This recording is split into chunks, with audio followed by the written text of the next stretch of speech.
Nagkita at nagtapat sina Florante at Laura sa kanilang pag-iibigan, ngunit nakita ito ng ama ni Laura na si Haring Linceo.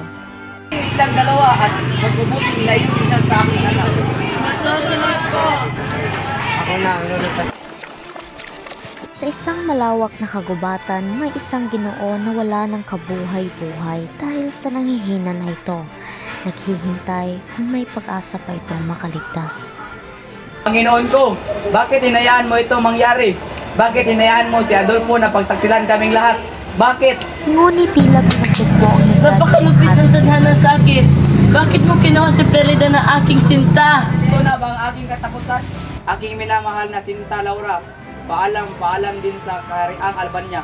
Sa pag-aakala ni Florante na wala na siyang pag-asa, ay narinig ni Aladdin ang kanyang pagdadalamhati. Ang tinig na yun! Saan nagaling ang tinig na yun? Nakita ni Aladdin na malapit ng dakmain ng tigre si Florante. Ngunit dahil dumating siya sa tamang oras, ay napaslang niya ito. Pagkatapos, tinulungan niya si Florante na walang pag-aalinlangan.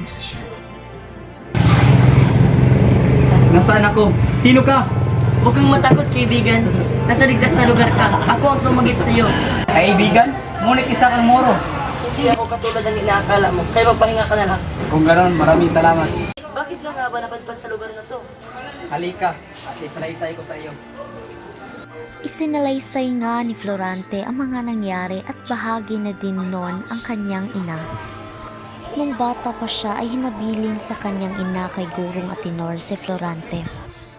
Nag-aral sila Florante at Adolfo sa Atenas, ngunit isang araw nagtipon sila at tila hindi nagkaunawaan at doon tuluyan nang nainggit si Adolfo sa kanya. May liham na nakasulat na pumanaw na ang ina ni Florante.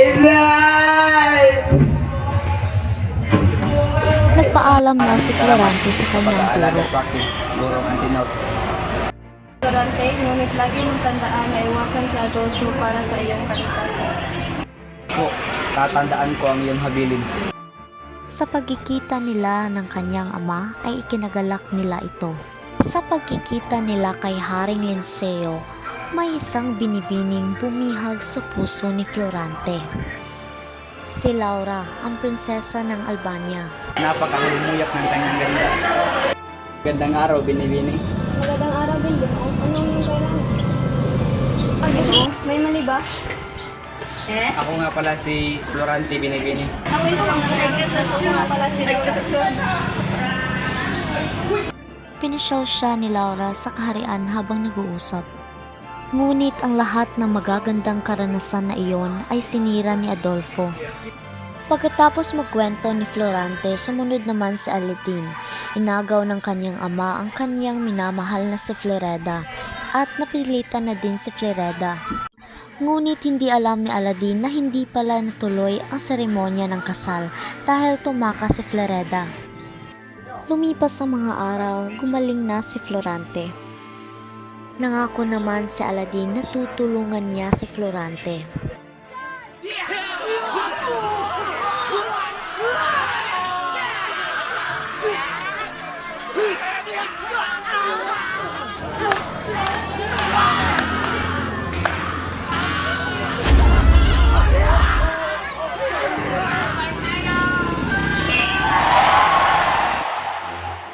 Tuluyan na ngang nagwakas ang kasamaan ni Adolfo at nagtagumpay sila Florante sa digmaan na iyon.